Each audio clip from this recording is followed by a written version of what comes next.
I guess I should put this in here for full disclosure. I bought this bike with my own money. My local bike shop, Bike Link of Hoover, made me a fantastic deal on it, and I'm sure they will you too.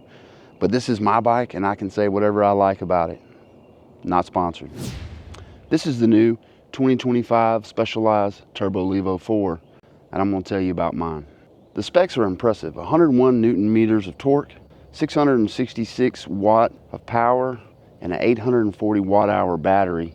It has 160 and 150 millimeters of travel, 3-way GO adjust, and this is the lowest build, the comp build. It comes with GX transmission and Maven brakes with a big 220 front rotor, 200 rear rotor. This is a mixed wheel bike. I did go with a size S4. It has a 480 reach, a 638 stack, 435 chain stays in the standard short position, 64.5 degree head tube angle, and a 77 degree seat tube angle.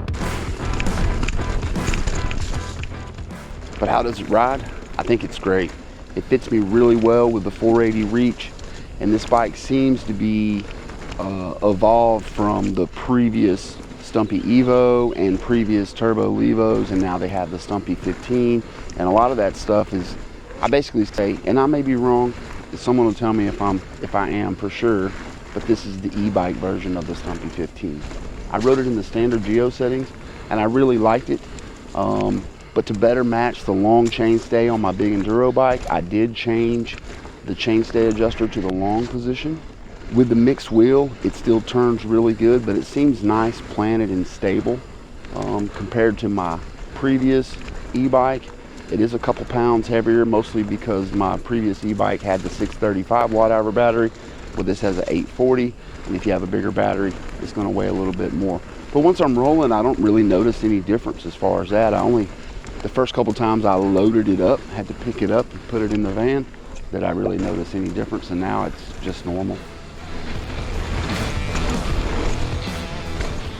As far as the performance goes, it has what they call supernatural power delivery, and I find that to be probably a really good term for it. The power comes on nice and predictable. It's easy to manage.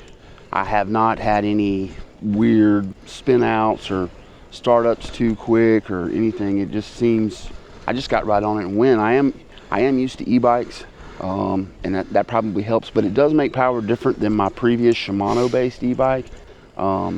But I adapted straight away. I found it to be nice and enjoyable. The other talking point they talk about is what they call the mastermind. That's the display on the top tube. It is nice and bright. It's very clear. There was some blurb about it's the same technology that they did use in an Apple Watch or something along those lines. And I find it easy to read. If you know me, you know that I generally have to have readers on. At 52, I had perfect vision for a long time, but now I'm finding myself with readers. And while I'm riding, it actually works out really good being on the top tube. I'm sitting just far enough away that I don't need readers, and I can seem to read it pretty good. The super cool thing about the screens I like is they're completely programmable. You can have multiple data screens and change what data points are on it. For example, you can have your mile an hour, you can have your elevation gain, you can have your heart rate, you can make these screens to show all this stuff. And I think that's really cool if you're used to using a Garmin or a Yahoo or Stages, Hammerhead, some type of cycling computer. It's very similar to how you can set up your preferred data screens, and it works really well. Along with the system, you can also sync up a heart rate strap or any Bluetooth accessory like that you use for cycling. And so I can actually see my heart rate right on that. It integrates with Strava, so I don't even have to have a cycling computer on this bike. I set it on auto, I get on it and go, and it starts recording. And when I'm done, I open my phone and hit finish ride. It's through the Specialized app itself, but it syncs to Strava, and because of that, it also syncs to Training Peaks if you use that. Along with all that, it also, if you have an iPhone, when it's paired to your phone, you can, just like you have the app on your phone that says Find My Phone or Find My MacBook or Find My Watch, well, also now it has Find My Turbo. So if it goes missing, God forbid, or maybe you just forgot where you put it, I don't know, but that's a joke. You can open your app and find your turbo, which I think that's a super nice feature. As far as my experience between my previous Shimano EP8 635 watt hour e-bike and this e-bike, I will tell you that this bike has more power for sure. It's no getting around it. But the best thing for me is it has way more range. The first time I rode my previous e-bike, I was happy and excited like most people are when they get their first e-bike, and I come out in the morning to right here where I'm at, and I had that thing in boost or turbo, whichever they call it, the highest mode, and I just went blazing up the hill, just giggling, having a great time. Well, my battery was dead in about 10 miles, and that was a big letdown. Now, fair enough, I'm a heavy guy.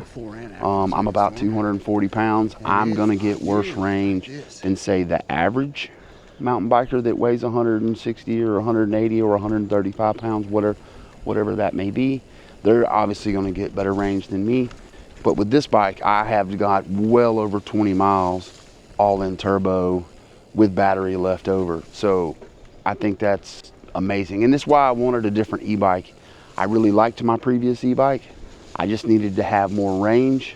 I haven't run the battery out of this thing yet, but I have put over 20 miles all in turbo. And then I have rode over 30 miles in trail and still had battery left. So it's, I'll be curious to see, but for me, that's far enough. Rarely am I riding 30 miles in a day, and usually if I do, it's because I did 2 rides in the day and not just one long ride. So it's pretty cool. I'm very excited about that part.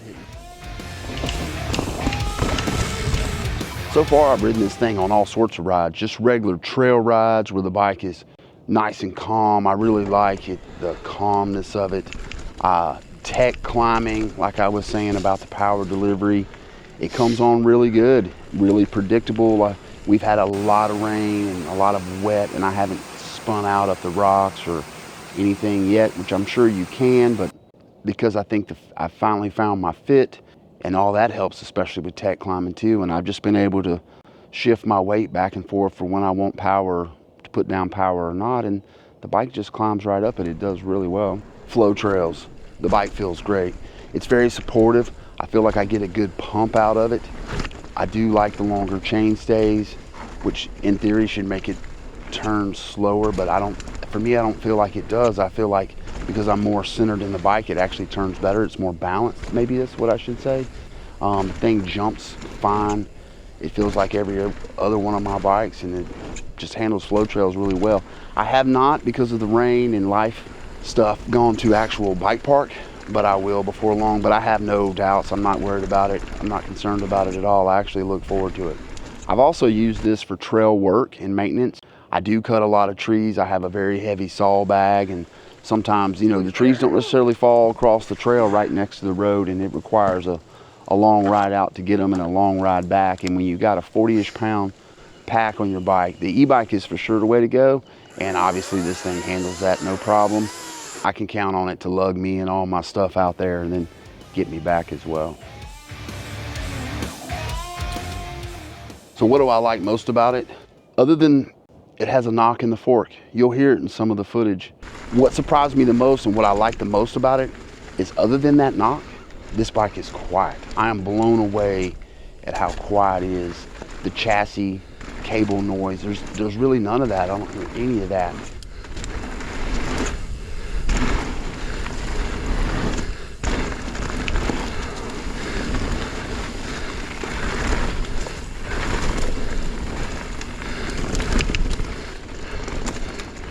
On my previous Shimano bike, you would hear a lot of what I called motor rattle as you went through chunk. I think it's the drive gear or something.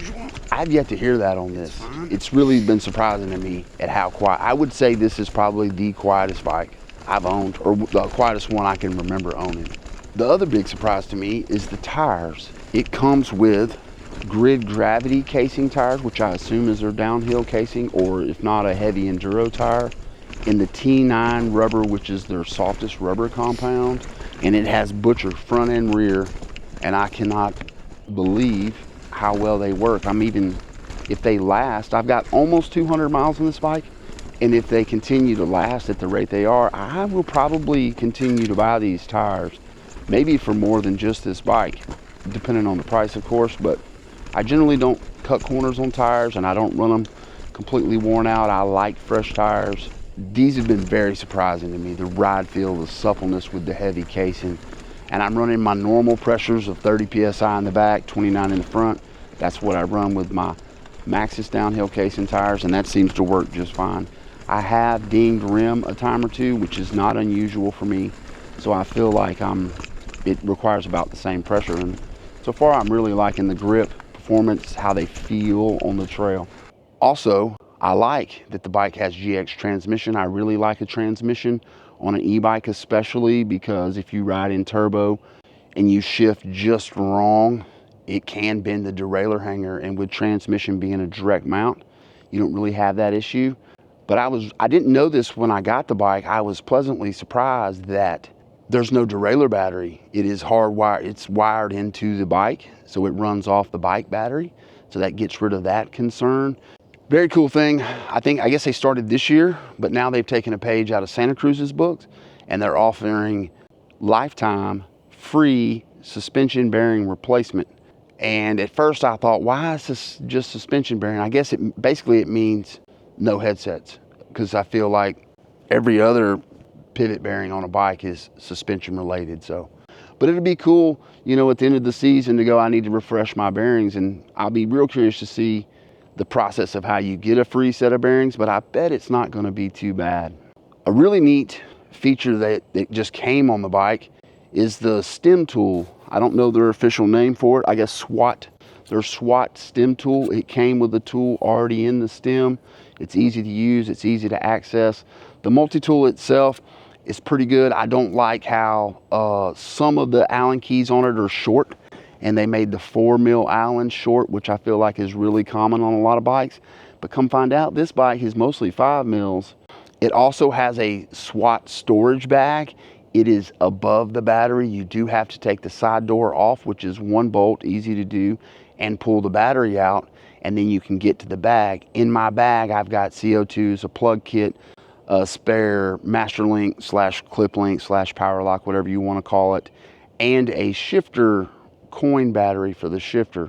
So I have all the stuff in there. And at first I thought, well, if I need it, it's going to be a pain in the butt. It's really not. The tool's in the stem. You take out one bolt, the battery pops out. The only problem with the bag is it has a little pull tag on it that's really tight. I can't get my finger in it well. So a little piece of paracord tied around there made that real easy for me. E-bikes are already a polarizing subject anyways. This bike though, in the modes, you can change it to a class 3 e-bike, meaning it will give you assist up to 28 miles an hour instead of the normal 20 miles an hour. And this is going to cause people to have issues. Here's what I found. One, they make it not very easy to put in class 3 mode. I made the joke, it's kind of like the old video game where you got to go up, up, down, down, left, right to get there. That's not actually what you got to do, but it does take quite a bit of toggling through the menu to get into class 3 mode. It will not let you do it while you're riding. And then 3, I've come find out, on normal trail riding, it's pointless. You're not, it's so tight in the trees and all that, you're not pedaling over 20 miles an hour anyways. Most of the time you're not even pedaling 20 miles an hour. Where I do think it will be advantageous, and I'm actually glad to have it, is at the bike parks where it's allowed on some of the bigger jump lines. Occasionally you have to get a pedal between jumps or out of a corner, and you're going over 20 miles an hour most of the time, has been my experience anyways. And then when that happens, there's no assist from the motor, and now you're trying to sprint with resistance a heavy e-bike. So I think that'll be a lot of fun in that type of scenario. I think people are going to make a bigger deal out of it than it needs to be. At least in the normal park that I ride, normal trails in the state park, I'm not pedaling 28 miles an hour. I probably am never pedaling over 20. Occasionally, maybe going to start a downhill, I might get to 20 or whatever. I do feel the e-bike cut off at times, but it's like the limit of where I'm wanting to pedal anyways. and it's not that big a deal. But haters are gonna hate no matter what, and that's fine. So what am I gonna change? I'm gonna change the fork. I don't like that this build comes with a 36, although I've been pleasantly surprised with how well it works besides the noise it makes. But once we get that sorted, it's been working fine. It doesn't make the noise all the time. And I'll tell you a shortcut, if you have one that does this and you can't get a lower leg service yet, store your bike upside down. It lets the oil run back in the bushings, and it doesn't make the noise for a while, and then it slowly comes back and gets worse and worse stored upside down. I'm gonna change it not because of that, but because of my weight and the weight of the e-bike. With a 160 mil travel, I do want a 38 mil fork, and I will put a 38 mil fork on it straight away. I will change the dropper post. I wanna give Specialized credit on the size S4 that I have. At least it's a 190 mil travel dropper. And so far it works. It's slower than what I like, and I'm probably gonna put a 200 or 210 on it to get a little more drop. But I definitely prefer a much faster dropper than this one. And then the last thing I plan on changing will be the wheels. Same again, because of my weight, I'm usually really hard on wheels, and I'm especially hard on aluminum alloy wheels. This does come with a fairly decent hub. I took it apart. It's 3 big paws. It doesn't have great engagement, but it's really not bad. I haven't noticed it. I actually prefer a little bit less engagement, so I feel the bike stays more calm and rough descents, so you don't have any, I don't know if it's pedal kickback or what it is, but I do prefer a little less. But I'm gonna change the wheels to a carbon wheel. I typically run carbon wheels on all my bikes, and basically I like the feel of carbon, but also I like not having to true my wheels all the time. The carbon wheels stay true much easier with less effort, less hassle. So that's the three main things I'll change. I've already changed the bars. The stock bars were fine, but I had these that I'd got from my big enduro bike, and they were the wrong rise for them, but they were the perfect rise for this stack. So I went ahead and put those on. But that's the other things I'll change. Everything else I'm very happy with. So is the Specialized Turbo Levo 4 worth it? Well, it depends. I think all new premium bikes are too expensive, but if you're gonna spend the money, then yes, I think it's worth it. It's a good bike with ridiculously good performance, nice, solid ride feel, and I hope you enjoy yours as much as I enjoy mine. This was something different for me, and I hope you like it. I won't obviously do a lot of these, but by the time this comes out, I should be on my way to Bentonville for the Bike Fest, and maybe I'll see you there. Picking the right bike is important and difficult, and if you want to see what I went through last year to learn what bike I should buy, click right there. And if you want to see how I overcome fear with big jumps, click right there. Thanks, guys.